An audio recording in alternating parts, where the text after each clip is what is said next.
welcome back to another episode of Key Insight. I'm Eve. And I'm Elise. Coming up in our midweek special, our camera crew will be backstage touring you around the studios, showing you all the glitz and glamour that goes into making a television show right here at Media City. We'll also have an exclusive interview with Coronation Street director Matt Hilton, unleashing all the magic and secrets behind the camera, something you definitely don't want to miss. Well, that sounds exciting. It does. And later on in the show, we'll be ditching the gym and showing you a few exciting ways in which you can stay fit and keep healthy. You will be burning those calories in no time. Keep watching to find out more. We'll also be joined by physical training instructor and extreme fitness fanatic Pete Leake, who will be telling us about the extremes of exercise and sharing some of his own achievements, which will inspire us and you at home to really get on that kit and run. Later on, we will have the wonderful Chris Tavener in the studio, who will be performing a brand new song, I'm Better Than You. I'm better than you. You know. Okay. But now let's head over to the camera team, who are snooping around Media City studios, looking at getting in on the secrets that television making has. How are you doing over there, guys? Media City, the home of entertainment in the north. We decided to take a tour around the Media City studios to get an insight into television production. Let's hear from some of the people who are involved in a show such as Key Insight.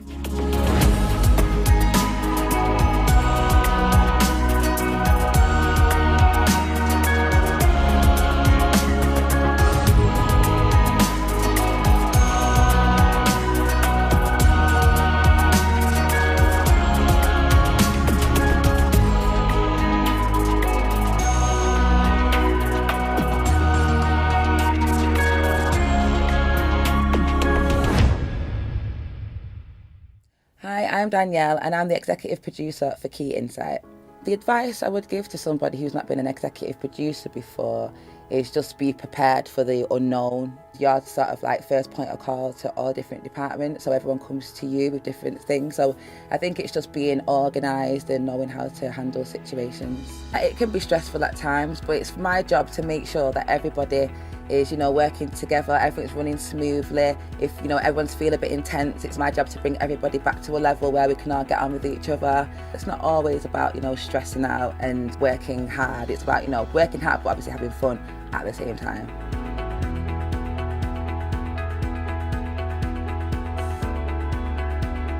Hi, my name is Tom and I am producer for Key Insight. My job role as producer tends to come under the category of organisation. There's a lot of organisation that goes into it. Just basically loads of pre-production work, and then on the day you just got to make sure everyone knows what they're doing, everyone's prepared, everyone's organised really. I also liaise with the researcher, which is Aaliyah on this show. Basically I tell her what's happening, who's coming in. For example, on the studio we had a Coronation Street director, so we just kind of had to get Aaliyah to research a bit into him. Same with the other guest, just to research the background so we knew a bit more about them, so we can ask them appropriate questions. Hi, my name is Aaliyah and I'm the researcher for Key Insight. So my job role is to develop and find content for the programmes, and I work really closely with the producers who have the overall say of what goes into the show. But I do everything from researching guests to finding news content. My favourite parts about the job are just being able to have an input into the show. I particularly like researching for entertainment news, whether it's musicians or actors or people that work in the industry. I think that's quite interesting. So for example, I got to research Matt, who works at Coronation Street. He was a director, so I had a chance to find out about what he does, and that got included in the show. I would suggest that you are self-motivated, so you're willing to go out, find your own material and be confident in your ideas. I think a big challenge I've overcome is timekeeping. You have to be really, really organised and you have to work to strict deadlines. So if you have a show that's due to record in, it could be like 2 days, you have to make sure you've done the research way before that, so it's handy. And you also have to be able to think on your feet. That can be quite challenging because programme content can change very quickly. So if it does, you have to then go and find new research for a new guest that's been slotted in. Hi, I'm Claire and I'm director on Quay Insight. So the director is pretty much the person in charge of everything. They sit in the gallery upstairs and they're the people that say, okay, go. And they have all the countdowns, we have the commands, the different words you need to say to different people to get the show actually recording. And if they don't like it, they say, okay, cut there, reset, do it again. Pretty much the director's word's final, really. My favourite part is, as horrible as it sounds, having the power to be able to say, okay, don't like that, start it again. Or if you want to get things going, you can say, right, stop talking, we need to get on with this. So I'd say one of the biggest challenges is liaising with the floor manager over the comms, because when you are filming especially, you can have everybody's communicating over the comms. So you've got the sound people talking to the camera people, you've got the people in the offices talking to other people, and obviously what's going on upstairs needs to be relayed to downstairs. And with everybody talking at once over the same thing, you can hear everyone else's conversations and you've got to solely focus on what this person is saying, and it can get really stressful. So from a creative aspect, a director needs to make sure they've planned everything out in their head beforehand. So I can look at all the different camera shots, whether it be 1, 2, 3, 4 or 5 different cameras, and I know exactly how I want it to pan out. So I think that's a really important part, having a vision and knowing exactly what you want to do. So, there you have it. Creating a television show is a very in-depth process, but also a very enjoyable one. Stand by studio. Now, let's head back to Elise and Eve in the studio. Run to record. 5, 4. Welcome back to the show. We are joined by the wonderful Matt Hilton, our director from Coronation Street, who is going to give us an insight into how television production is made. Welcome to the show, Matt. Thank you very much. Thank you. To start off, what is the atmosphere like on a big show like Coronation Street? It's great. It's a wonderful place to work. It's full of a lot of nice people, a lot of creative people. It's hard work and it's long hours and it never stops. It's 50 weeks a year, so it's kind of have its downsides and it's long hours and it's never stops. But that's why we do it and why we love it. So Yeah. it's a I great guess, place. with your job, it's something that's always changing, so Yeah, there's always interesting. there's always something kind of different coming along, and there's always a different car crash or a different fight or a different fire or something like that. And there's Christmas, and everything kind of rolls along. And How far in advance do you do? Are you doing Christmas now, or are you recording Christmas tonight? Yeah, we're recording Christmas Day today, and we're currently shooting, I think, 3 other units at the same time. So we're doing New Year, Christmas, New Year, and the week after in January, and we're roughly about 6 weeks ahead, I think, at the minute, or 6 to 8 weeks ahead. Yeah. Oh, that's good. Brilliant. And so, what made you want to pursue a career in the industry? I think mostly having watched a lot of television, probably too much as a kid, and watching too many films, and just wanting to be part of making something that people enjoyed, and kind of wanting to replicate what I had when I was a kid and the things I enjoyed, and trying to kind of be part of the industry, really. Yeah. Well, what advice do you have anyone who wants to start in the industry? Work hard, be nice to people, listen to what people tell you, watch everything, listen to everything, and just do your best. If you go into it with the right attitude, you can really enjoy yourself, you can learn a lot, and it's a wonderful industry to be in. Yeah, well, Eve, you better take note of that one, I tell you. And lastly, what do you hope to do in the future? I don't know, to be honest. I'm enjoying my time directing Quay. I'm directing again in the new year. I'm looking forward to doing that. So I'm just kind of taking every day as it comes and enjoying being part of the industry and making TV, really. That's good. Live in the moment. Why not, isn't it? Well, thank you very much. That's right, thank you. Now, have you ever wondered if there was another way to exercise, but without using that old boring gym equipment at home? Sounds impossible, right? Well, look no further. Let's get to grips with our reporter Harry, who is hanging out at the Rock Over Climbing at the Bouldering Centre in Manchester to show us the best way to exercise and keep on top of your summer body in a fun and fantastic environment. Over to you, Harry. With people getting sick of the same old gym routine, we're always on the lookout for new ways to stay fit and healthy. I'm here at Rock Over Climbing, which has been in Manchester for over 6.5 years for an introductory lesson in bouldering. Where do I sign up?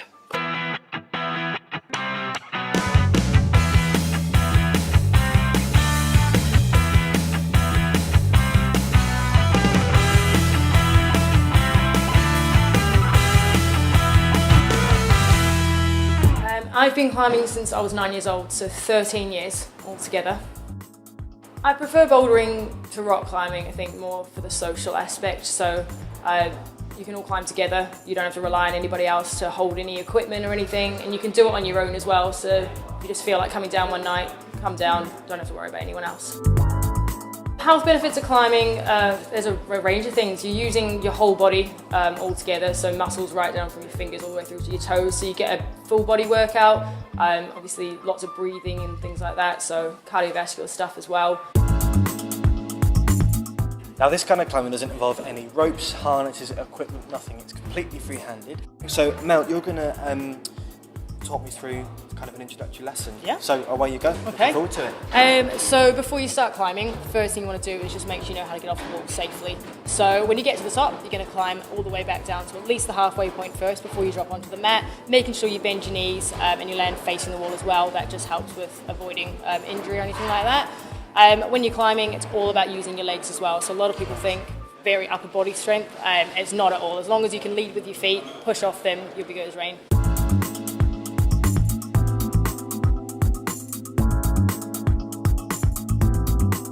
So I've had a good bit of practice and I feel like I'm ready for a race.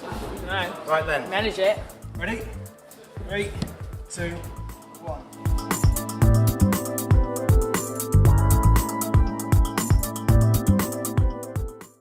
Right, so I had a bit of practice now. I'm going to tackle the big wall. Wish me luck.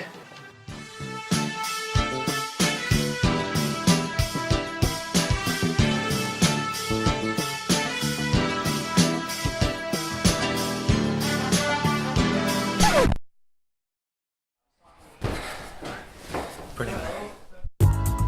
Well, I've certainly had an absolutely fantastic time here today. The great thing about this place is that there's such a wide range of walls and boulders that anybody of any age can go and have a go. I think I'm going to definitely feel it in my arms tomorrow. Right, where's the nearest McDonald's? Smash 20 nuggets right now. Wow, that looks good. No, it does. I think we should do it one day. Yeah, I don't know if you'll be good at it though. Mate, can't you tell I'll be way better than you? I'm not sure. Anyway, we love a challenge. Welcome back to the show. So, you've seen the lighter side of exercise. Now it's time to march you into shape with our next guest, Pete Leake from Buckinghamshire. He'll be telling us about all the benefits of extreme exercise through his own experiences and his work. Welcome to the show, Pete. Hello there. Hi there. So, we've just got a few questions for you, and I'm just wondering, could you give us a brief description of what you do? Yeah, sure. So I was in the military. I was a physical training instructor when I was in the military, and now I work for colleges that help young people to get into the military themselves, whether it's the Army, the Navy, the RAF or the Marines. So there's a big element of fitness involved in that. Also on top of that, I run British Military Fitness in Chester. So I run the park and ensure the sessions are running, which are, as you say, are quite vigorous sessions. So yeah, that's my background and what I do in my job. Interesting. So Pete, obviously put these lads through their paces. So why do you think it's important to do this at such an early age? Well, the benefits are not just about the physical benefits that everybody knows about. So obviously you've got the benefits to being fit, looking after your body, and you know what it will mean in the future as you get older. But also on top of that, there are elements that people don't always talk about, like people's confidence, making friends, teamwork, and all that element as well. So although the training can be quite sort of challenging at times, also you make bonds with the people that you're working with, and then bonds can be lifelong, just like they are in the military. Yeah. Wow, that's pretty interesting, I think. And could you tell us some of the harshest routines that you've used on your students? Oh, well, there are a lot of harsh routines. One of the things we've done recently, we do quite a bit for charity, and we did an event where we did a log run up at the side of a mountain, and it was 13 miles that the students covered, carrying a sort of 40 kilogram log as part of the team when they were working. They all got up to the top, they all got back down, they all survived, so that was one. But I think individually one of the hardest things is when we do fitness assessments, because they try to improve on the last results that they got. And in your own head it's quite difficult to go, right, I've got to beat my 1.5 mile time, I've got to do more press ups in 2 minutes and things like that. So things like that individually I think are some of the harder things that learners find where they haven't got that support. It's about them. Yeah. Well, you've mentioned before that you've been involved in races, and were they extreme, and how do you prepare for these? It's building up to training. There's no point in turning up and going, I'm going to do this race. I'll turn up on the day and it'll be all right. It won't be all right, and you won't feel like you've achieved it anyway. I've done a lot of marathons and half marathons, but also I do my own challenges as well. I did as many pull-ups as I could, which is heaves, pulling yourself up on a bar in 8 hours. I did over 2,000 pull-ups. That was quite challenging and quite difficult. I do races and I carry packs and things like that. Whatever I can do to sort of draw attention so people will go, look, he's suffering. We'll give him some money to raise money for charity.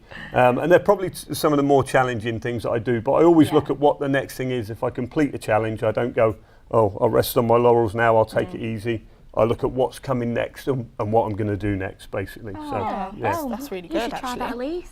I think we'll sign you both up for the next race. Sign you both up for the next race. Okay, why not? We'll try it. And how would you encourage people to get involved in doing some exercise? Yeah, very good question. It's about finding what you enjoy. If you like being outside, something like British military fitness would be good. If you want to get in the military, you need to hit a certain level of fitness. But if you don't like being outside, it might be going in the gym. You might like walking a dog and getting exercise that way. You might just like going walking yourself, a sport or anything, something that you enjoy, and then trying to put yourself into a position of challenging yourself within that. So you enjoy it. Nobody ever comes away from doing fitness. Sometimes you go to do fitness and you go, I don't really want to do this. You want to talk yourself out of it. But I know nobody who comes away from doing a fitness session and feels bad. They always feel good once they've achieved that particular session and that particular goal. Yeah, because I know people that were so lazy they didn't do any exercise, but then once they've done it and like they don't go to the gym for a couple of days, they hate it, they need to go back. That's it, It affects your mood, and if you've exercised, you feel good, you feel better about yourself. So the people around you feel better because they see you're in a better mood as well. You always affect somebody else. So that's another element, another benefit that you have to doing exercise and keeping fit. Yeah, don't they say like exercising releases endorphins or something? Yeah, it does. Yeah, that's exactly right. Well done. Term for you. I've got it signed up for the race already. That's fine. Eve, well, you need it. You need it. Yeah, maybe. Well, thank you very much. And it's now time to find out the latest in our news roundup. Now, whether it's criminals spreading terror and fear or just a harmless, meaningless prank, no one can deny that the latest clown sightings around the world are giving people the shivers. It's hard to believe people actually book these scary characters to birthday parties. In other news, someone who wouldn't feel threatened by the killer clowns in the comfort and security of a palace, Prince Charles has opened his own restaurant in the village Aberdeenshire, a village that was affected massively by floods recently. A jolly well done to you, sir. Meanwhile, in the sports world, Wayne Rooney decided to go all out after England's recent draw with Spain. The 31-year-old England captain was caught by cameras looking a little bit tipsy. If only he'd put as much effort into his football recently than his drinking, he wouldn't be warming the bench at Manchester United. That's all from me, back to the studio. Thank you for joining us for another fun-filled episode. Eve, I can't lie, I'm quite sad it's over. Yeah, we've had some amazing people in today. Yeah, we've had... Like Matt. Yeah. I'm so excited to see those new episodes. I can't wait. We've had the rock climbing. Yeah. You know, Eve, I think you should take part in that, honestly. Elise, come on now. Only if you come with me, I will. All right then. We've also had Pete Leak with the exercise No, stuff. yeah, you're definitely joining in that race. Of course I am. I'm going to come first. And we've also had a behind-the-scenes tour on studios. So now people know what we go through. Yeah, exactly. Now, to play us out with the spectacular Chris Taverner and his new original song, I'm Better Than You. Take it away.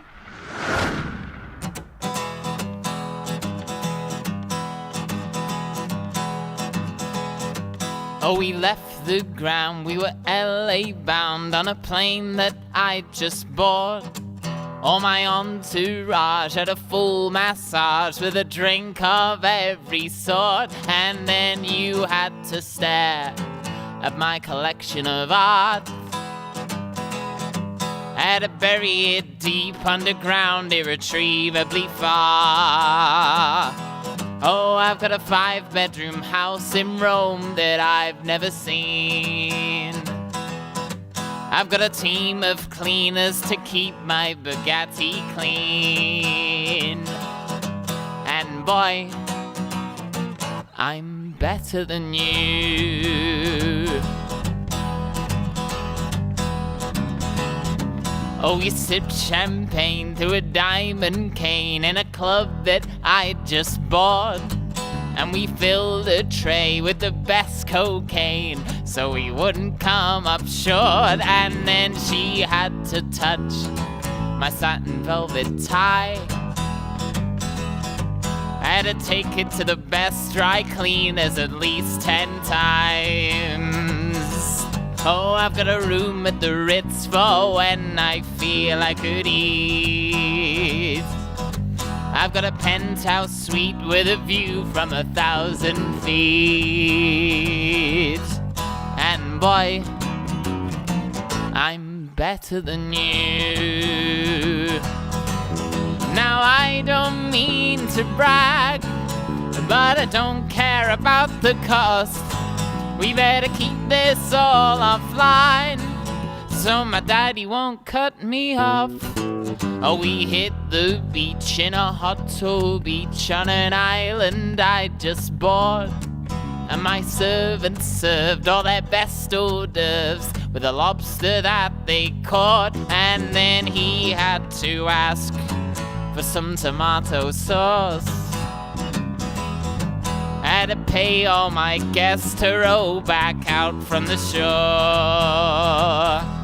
Oh, I've got a few bodyguards to keep back all common thugs. I'm a member of 30 elite and exclusive clubs. And boy, I'm better than you.